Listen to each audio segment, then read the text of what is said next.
Pezza, this one comes in from Patreon for day 2. Got no fucking idea what day it is. Belly full of cold turkey and pavlova. Jim Maxwell discussing increasing the height of the stumps because the average height of cricketers has increased. Cum dog all over hapless touring batsman. This is summer. This is safety. P.S. Don't be a cuck and read my full name out. He goes, okay, Harry Dixon Ball, job done. Join us on Patreon if you want to join the chat there. Pezza, are we looking at the perfect amount of competition? Australia get themselves at 318, Pakistan 124 runs behind, whatever that means, 6 for 190 something.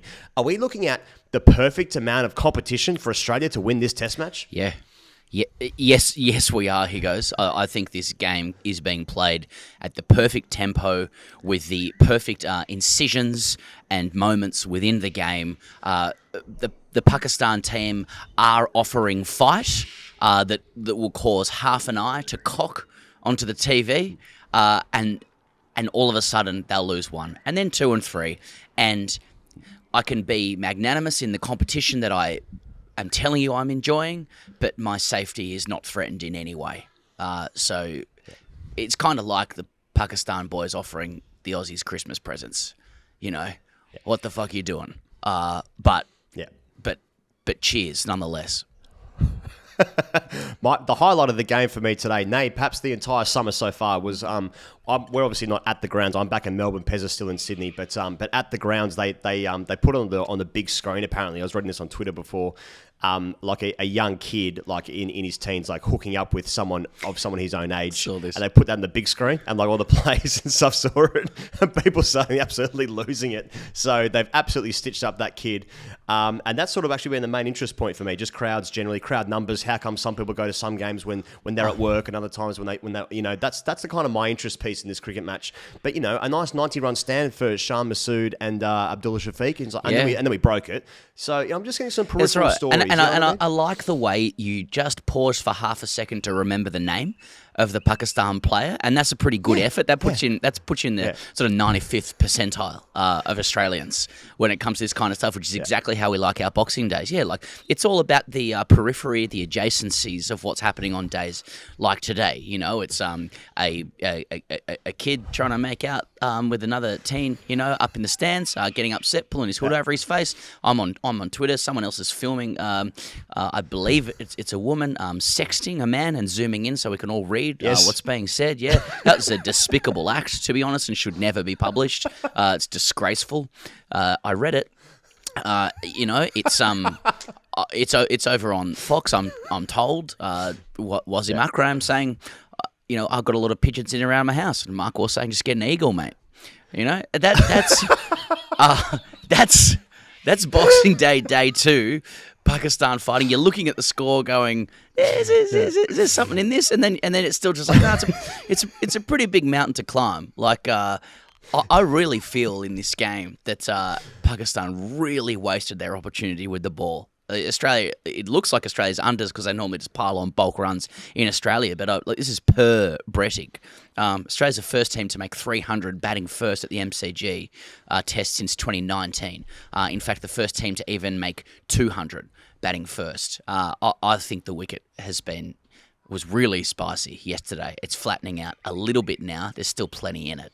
And you just saw today with the Aussies, they just, unlike the Pakistan boys, just have that ability to be super relentless at the off bail. That over Hazelwood bowled to Sword Shakil, which is a hell of a name, especially if he is a swordsman. But just starting on 5th stump, then 4th stump, and then at him, the guy had his angles all mixed up, and then just hitting that kiss in the top of off bail there. I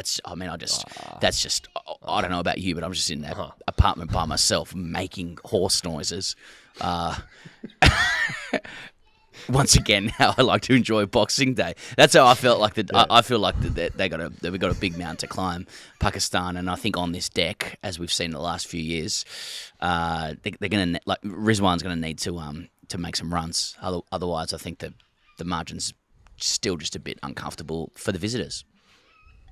Pretty sore Sword Shaquille. Cheers. Pretty sore Sword Shaquille's got a brother called Chop, but that's neither here nor there. Just, I mean, it feels like this whole summer, it's not Pakistan West Indies. We're playing against Wazim Makram, Wakar Yunus, Curtly Ambrose, Courtney Walsh. You know, like Brian Lara. Like that's that's what the Aussies up against this summer on the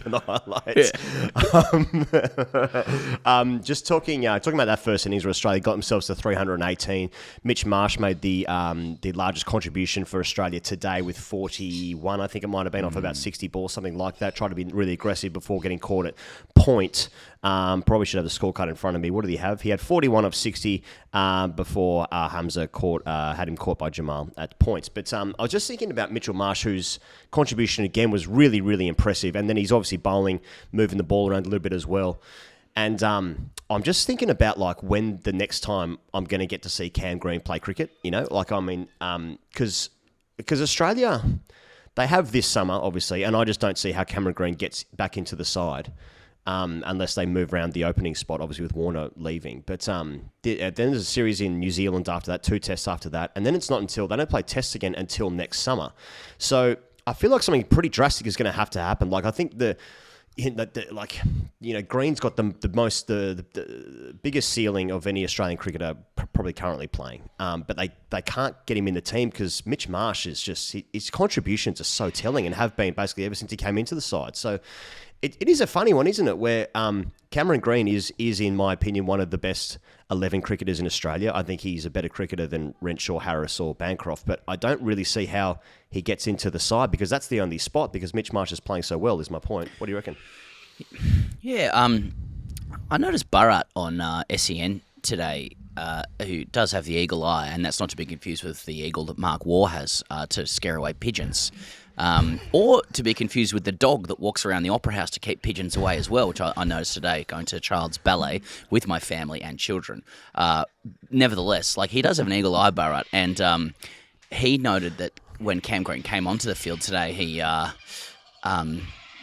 sorry, the birds are fucking behind me, but he noted that Cam Green fielded at 1. Straight into first slip, so he replaced David Warner on the field, went straight into first slip with Mitch Marsh keeping his position at gully. Whether that was some kind of indicator or not, might just be nothing. But the other thing I know with Cam Green is, when Abdullah Shafiq came out to bat, Abdullah Shafiq is the same age as Cam Green, possibly younger. I'm sorry if there is background noise here. I'm outside, but he's made 4 Test centuries already. Admittedly, plays in a different position to Cam Green. I do think it is time. I think they're going to try and get Cam Green into the side. Actually, like that's the way I say it. I think the Aussies know, preparing long term, that they're going to have a lot of retirements in the next couple of years. The team's going to look different, probably at the end of England coming out here next time. And I think they want Cam Green heavily entrenched in that side and ready to go as a probably top 4 bat. So. I think Andrew McDonald's been pretty consistent with some of the comments he's made, or at least softened it up to suggest that they are prepared to mix things up a little bit, and perhaps when some of the players have said I don't want to swap positions, that should just be read as players stating their preferences, but ultimately it's down to the coach and the selectors what happens. So, I don't know. I wouldn't be surprised if they find a spot for Green in Adelaide. Australia added about 150 runs today. Pakistan, generally speaking, were pretty good until, of course, they weren't, which is always just a which is awesome. Moment we can all enjoy. Yeah, hands across the world stuff. Pakistan being shit at fielding, but I thought that Australia making 320 on the deck. I mean, given that they were put into bat first as well, I think they've just got themselves too far in front of the game at the moment. But anyway, that's down to partly anyway Mitch Marsh's contribution. So just moving on to the game itself. So to the second innings rather. Pakistan started nicely. They were 1 for 34 when Imam was out. Then they put on 90 with Shafiq and Masood, making it. They were 1 for 120. And then they are 6 for 170 about an hour and a half later. So losing, what are we looking there? 5 for 50 there. Just seems like Australia's busted the game open. And that's really down to PAK Cummins, who is PAK Cummins. Is he the best? Like, I can't think of another fast bowler anyway that Australia's had. Certainly that is better off his own bowling. Fucking hell, he's taken some amazing caught and bowls, and then took another one here.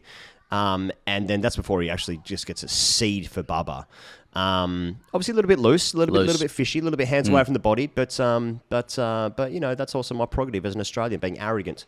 But fucking hell, man, like this attack, I just keep thinking about how good this team is. Like, there's just so many ways they can get you. I mean, Lyon comes on, gets the wicket, gets Masood, who's trying to play aggressively, but Cummins, the captain. Like, obviously, you know, bowlers can't be captains. We know that. We've learnt that. But I'm still uncomfortable with it.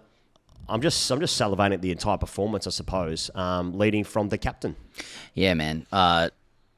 Like for me, like Warne, McGrath, God tier, untouchable. Untouchables. Not going to cream myself over the current guys in comparison to the untouchables. So they cannot be touched. But they are like a super force combined, aren't they? Like Hazelwood. Unrelenting, line and length, Stark, airspeed, Cummins, hybrid, Lyon, just, you know, drop it on a dime, lock the batsman in, let the quicks rotate through, turn me over, go to work. It's just clockwork, those guys, you know, and then Cummins has this, you know, just has this X factor as well. He just picks up the pole when we need it. He does it time and again. Leading from the front, there's too many cliches for it. I have this strange. It's such a strange career, Cummins, in the sense that, like, he was on the scene playing with fucking Simon Kadich in New South Wales, you know, like in 2011, and then he has 6 years out of the game. He's at Perth Scorchers, not playing, and then he's back in 2017, and he basically starts his career, and he's like such a Superman, chiseled jaw, Captain Planet type figure. It's almost like his brand is bigger than his cricket sometimes. He's Australian captain now as well. And you can just forget, like, and because he's not the fastest bowler in the team, and him and Hazelwood are pretty close for most accurate, but because Hazelwood's taller and looks like McGrath, Hazelwood's the accurate one. That's his thing, you know? Yeah, and so it's it's kind of like, what are you? Like, what are you, Cummins? You're sort of, you're everything, and yet not the best at anything, you know, like, and yet you're the best. He's a riddle wrapped in an enigma in a, you know, hot body. Yeah. I mean, that is the old saying. We, you know, yeah, roll off the tongue. Yeah, I don't, you know, is it even possible that he kind of remains underrated as a cricketer? Like, is it possible? I know everyone's like, well, what a player he is, but he's got so much on his shoulders, and he's always, you know, he's always talking about, like, climate change or freedom of speech, you know, with the ICC, or participating in India, and he's had some personal issues this year, personal grief, you know, to deal with, and then he's always sort of talking on the you know, the foreign policy stage. We scarcely get a chance to, like, just appreciate the cricketer. The violent action. Kadich was saying on SEN today, again, I'm shouting out that, guys, I think it's great commentary, but was just saying he's glad he doesn't have to face him. He's like, it'd be so hard to face him. Like, Cummins is he's a player's player as a cricketer as well. You know, like, I think batters that, like, really, really, really rate his bowling. Violent action, smashing into the deck, getting lost in the misty blues. That's me. Sorry. Oh, mate. I mean, I can't remember a bad spell he's bowled for Australia, any conditions, home and away. And you know, like, when they had that partnership going, and then he just comes on, then he just gets into his work, much in the same way that I do when I go down to the basement with my dolls, etc., etc. Mate, just turn over, go to work, get into your work, get into your spell. And those mannequins and dolls are sort of, I'm sort of a player's player in that regard as well. That's what they say. You know? It's the award you want. You know, when they're giving out the 3-2-1s after a session down with the dolls and the mannequins, 3-2-1s. I don't want the umpires award. I want the players' player award. Mannequins vote themselves. I want the respect from my peers. That's right. I don't want most improved. I don't want best and fairest. I want players' player. That's the one. It's the club championship of mannequins and dolls. What the hell? Jeez, anyway. But like, hasn't bowled a bad spell for Australia, I think, in so long. And my point being that when they had that partnership going, Cummins, I can't stop saying, gets into his work. Yeah. Just like does donkey work as well, and then he's just got these amazing breaking innings moments in him. Like the Corton bowl, then gets Baba straight away. It's just relentless as well. I just noticed as well that Mitch Starc, actually, when he was batting, this stat came up, but he's past 2,000 test runs. So I think it might be 4 or 5. I might be missing someone in the list of Australian cricketers that have had 200 test wickets and 2,000 test runs. So it's Johnson, Starc, Benno, Warne. I might be missing one more, but I mean, people let me know. But I just think that it was funny. It was funny when 350 came round and all the crowds sort of doffed their floppy hats in celebration of Shane Warne's life and everything. He meant obviously to Victorians and the MCG crowd. And Mitchell Starc was bowling and he almost got a wicket, I think. And someone on commentary almost said like, Warney would have really liked that. And I was like, I'm not so sure. Exactly right. I don't know about that actually. If I can get this bloke off. Yeah. Exactly. That's my point being, though. Starc is such a fucking good cricketer. Like his numbers are very compatible. I think they're actually slightly better than Mitch Johnson, who himself was obviously an incredible player. He obviously had a couple of test hundreds as well in South Africa, I think. Similar amount of wickets. But Johnson was always like the leader of the attack. I think Starc has played in a better attack. But, I think you've said this before, but, comparison being the thief of joy. I just think, mate, talk about underrated, Starc, one of 4 or 5 players in Australian history to ever get those numbers. What a fucking cricketer. What a great cricketer. And a great cricketer. Yeah, exactly. Look at us just sucking the boys off today. Let me keep it going. I was watching today when Pakistan were 1 for 130 or whatever the fuck it was. And you start to go like, maybe the boys are due like a down test match. It's been such a big year. They're tired. They've just had... I think Cummins says in an interview with Brett a couple of days ago, it's every 4 years you get, India away, England away, World Cup. Same thing's going to happen in 2027. And now we're just looking at a run-of-the-mill Boxing Day test against a team that, the Big Three's conspired to ensure they can't play the code. And you think, well, maybe the boys are due a down day. But what you end up realising is that, or at least for me, is that, like, it can look like they're down or lacking incision, but, like, they actually seem to practice like just selective intensity, like they're happy to let the game come to them a little bit. And then when they need to, like, and Cummins will do this, when he needs to step up and just crank it up a little bit or just make something happen, they can do it, And so 1 for 130, 6 for 180. And once again, our safety is not threatened, which is the greatest compliment we can give to them. I should have acknowledged our sponsor earlier in the show, but hey, here we are right in this moment. This is brought to you by Smith Optics Australia, where you can use the code at smithopticsaustralia.com, smithopticsaustralia.com. You can use the code FAST. Use the code FAST for 25% off the sunnies that Pez is wearing right now. Pez is wearing the Verts right now. There's also in the field range, which is what we're shifting, which is what we're moving, and we're shifting deluxe. We're cutting shapes and we're shifting. We're shifting products. We've never shifted more products working for a sponsor before. This is like this is brand alignment central. It's just been sent through to me a couple of hours ago. We have a new proponent of Smith Optics. Here goes on the test field, David Warner, this afternoon for the final session, chucked on the Verts, presumably to assist his vision with the light. So again, athletic pursuits.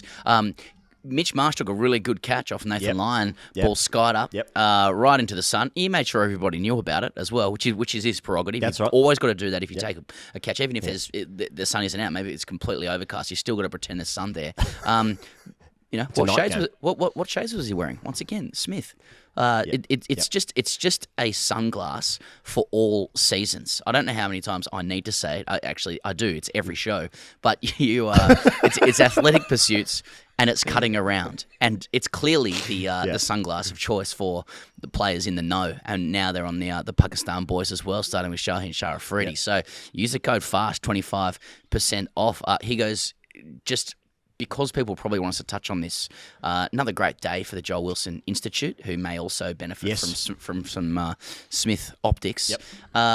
Going to go against the grain because it's pretty fun to go otherwise. But yeah, the Joel Wilson stuff today was overplayed a little bit. There was Mitch Marsh, 2 balls in a row. The first one, there's a call, I think, for it's LBW or caught behind. No, well, it's LBW, and LBW. and Wilson gives it out, and Mitch Marsh actually considers it for some time before choosing to review. So you can't say Joel Wilson really should have known that he inside edged it if Marsh himself doesn't know. Now the batter doesn't always know, but if it's at the point where it's such a feather the batter doesn't know, I reckon you can give Joel Wilson benefit of the doubt there. And then the second one was kind of similar to that as well. Just looked bad, and I'm happy to jump back on. I don't know how this bloke continues to get gigs for Australia. Apparently, he still comes up trumps in ICC umpire rankings or some shit, but it's a complete stitch up because I can't remember an umpire in my life, or at least when they started to go into neutral umpires, that where just why is something always happening? why is there always a bit going on? Yep. And you can, I was just going through the Grade Cricketer chat here at patreon.com/Grade Cricketer. You can sign up there and support TGC if that's what you want to do. And if you don't want to do that, that's also all good. Do whatever you want. And if you can't, then don't. But patreon.com/Grade Cricketer, you can join the community there. Our members there are just talking to each other non-stop. A lot of talk about the Joel Wilson Institute throughout the day. Cam Green getting some love there in the comments as well, Pezza. PAK Cummins and his cider company evidently getting a lot of love. Right. And also some general question marks about where he got his gear from. And Sam John's actually saying, I wonder what his cast position is. So that's what's happening there at Patreon. Just moving on to the last thing, Pez, I want to talk about today. In terms of the game being set up, 124 behind Pakistan. Rizwan seems to hold the key. I feel like I can see a scenario where they're within 50. Pakistan, feels like I might do something tomorrow. I'm not sure what the weather forecast is, but I can probably check it up right now as I have that capability at the touch of my hands. Tomorrow's forecast is 21 degrees and a little bit of rain about between 0 and 1 mil, so not much at all. But I mean, pretty similar day today, I would have thought. But Pakistan, if they can get close, I mean, here's the thing I'm going to say. They could get close, put Australia under pressure, and get themselves in a position where they need to chase 220. But somehow the quality of the Australian side will ensure that probably won't happen. And if they do, that means that that 220 is going to be hard to chase. But are you sensing something for Pakistan, or are you just enjoying the general element of a contest here in Australia? I sense something for Pakistan out of respect for the objectivity of numbers on the screen. Their number is, I guess it's within some kind of shouting distance of Australia's. But beyond that, I don't. That doesn't really mean much. I suppose. I mean, this is an international cricket team. They could do some stuff. But I don't know. I just feel like watching both teams. Tried to apply some kind of analysis. Australia is far too clinical, particularly with the ball. They just don't miss for that period for a long period of time. It would take an innings of significant magnitude, many of them, to somehow repel Australia, even defending 200 on a fourth innings MCG deck. That said, the MCG wicket has been a lively, unpredictable thing for a couple of years. If for some reason it flattens out, then maybe it is on for them. But Pakistan are going to have to be pretty near perfect playing their greatest cricket, that is. They've been playing plenty of that, with 52 extras in the first innings. I just feel like to get those 20 wickets or the remaining wickets that they need to score the runs that they need to get, they're going to really need to pull their socks up and be immaculate.